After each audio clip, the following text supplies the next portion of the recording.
guys! Long time no see. It's been a while. I know I posted a small video late after New Year's, but I'm back. I've been really busy with moving families and Christmas was chaotic, then I went on vacation and yada yada yada, but now I am back and I have time to make a video for you guys. So seeing that I've lived here for about 6 months, I'm pretty sure I have a pretty good idea about how school works here, and I'd like to finally share it with you because I'd like to think it's a lot different than how it is in the States, and I think it's interesting to talk about, so yeah. Okay, to start out we're going to talk about the schedule. And my school back home has a block schedule system, and it's really easy to navigate and remember what classes you have on what day. But here they have this random student plan thing, and I had no idea how it worked when I got here. My hostesser had to write my class schedule and what time and what room and what day and everything, so I'm just gonna show it to you. So that, I don't think you can read it, it might be backwards, but I'm sorry. So basically how it works, I have a mismatch of 3 to 4 classes a day. It's not like a block schedule where I have a certain set of classes, like Mondays, Wednesdays, and Fridays. It's like random. For example, I have French for 2 hours on Mondays and 1 hour on Thursday. And don't ask me why I have French, because it's just part of my schedule and I don't speak French, so that is a fun class. The structure was really hard to get used to when I first got here, because it's just so different from the United States. Or it's like when my school switched from a 8 class a day schedule to a block schedule. That was really hard to get used to. It's like switching from the block schedule to a completely other thing, and it's just really hard to get used to. Classes here are actually a lot harder than they are in the United States. I don't know if you know this, but I graduated last June, and I graduated with pretty much the most basic classes that you need to graduate. So I graduated with Algebra 2. But here, all of my classmates are in calculus, so that's another class that I don't participate in. And they go really, really fast, like they cover 2, 3, 4 subjects in 1 2-hour block, where in the United States it's a lot slower and there's a lot more one-on-one, and I've been told plenty of time to just look it up on the internet. So that's something that is completely just different from back home. So another thing that is really different about school here than at home is the school supplies. For example, they use these, like, you know when you have like a paper due and you put it in that nice little plastic thing? That's what these are. Like, it's just this. Don't have papers fall out. Yeah, so this is my English notebook. I actually understand this notebook. So, these are really hard to use because once you put a paper in, it's hard to take it out without having to take all of the other papers out. So I don't like these. They are very, very annoying and hard to use. And once there's a paper here in the back, you can't take it out because it has this thing. So you have to take everything else out.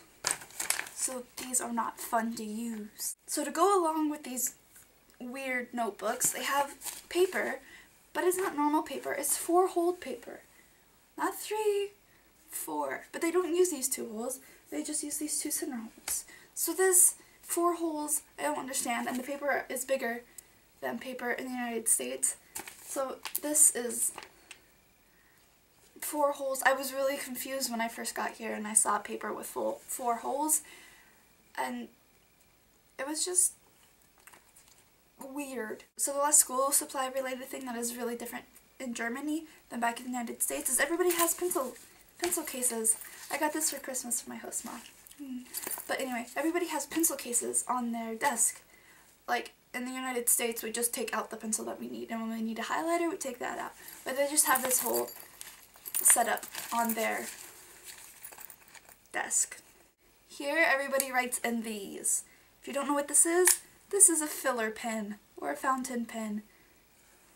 Oh, I feel like a beauty guru, look at that. But this was a big culture shock because I only thought fancy businessmen wrote in these and not like teenagers in high school. So this was a culture shock thing, and I bought one like 3 or 4 months in because I didn't want to stick out anymore. Sorry if there's any changes in this view. My other memory card got full and I had to switch.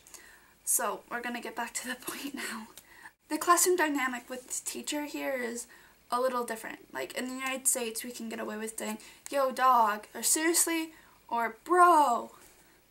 But here, that doesn't go. You have to say, Herr oder Frau, or Mr. or Mr. You have to have, like, respect. But another thing that is different, that is in the United States, we are not allowed to cuss. We are not allowed to cuss, we're not allowed to flip each other off, we're not allowed to say rude things. Well, we do, but we get in trouble, or the teacher says, watch your mouth. But here in Germany, it's just like, we can cuss, like, kids flip each other off in the middle of class, like, they laugh, and they just throw cuss words at each other, and they say your mom jokes, and the teachers just, it's just like, it doesn't matter. Also in the United States, when the classroom's getting loud and rowdy, the teacher stops talking and tells them to, like, shut up. But here in Germany, for the most part, I've noticed that the teacher just keeps going. And occasionally they'll stop and move kids to different spots in the room, but they just usually keep going. So that is pretty much it about all of the differences between my school in America and my school here in Germany. The differences aren't really that hard to notice unless you've just been picked up out of an American high school and plopped into a German gymnasium like I was. But after a few months, I've just gotten used to it, and it's my day-to-day thing, and now it's just the normal thing for me. Now what I think is going to be weird is transitioning back into American educational system. So if you want to follow me on Twitter, you can do that, link down below or on my channel banner.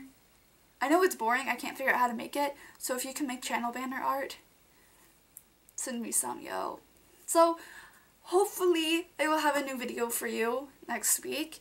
Thank you for waiting for me, and I will see you all hopefully next week. Goodbye.